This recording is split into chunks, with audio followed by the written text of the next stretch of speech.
ok chào cả nhà, chào cả nhà nhá.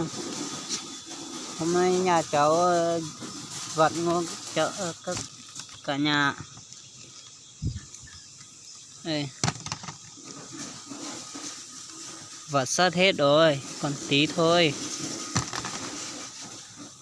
Cháu lấy mang vào trong để cho bố cháu vật. Tí cháu vào nhà cháu quay xem nha.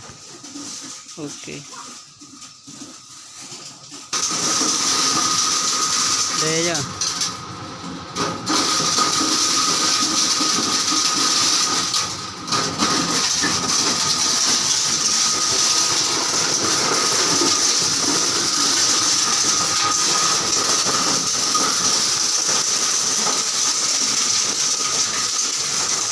Cháu nghèo lắm.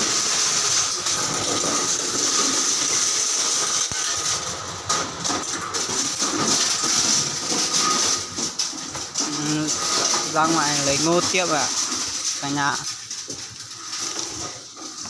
Trời nắng quá. Trời nắng quá mọi người ạ.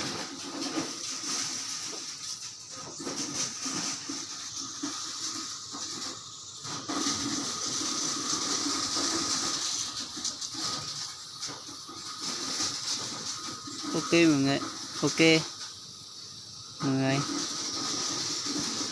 Hôm cháu chỉ quay clip đến đây thôi nha. Cháu lần đầu tiên quay clip đó, cháu hay run nhưng vẫn cố gắng mong cả nhà đăng ký ủng hộ cháu nha, để cháu có động lực làm video tiếp. Bye bye cả nhà nhé. Bye bye.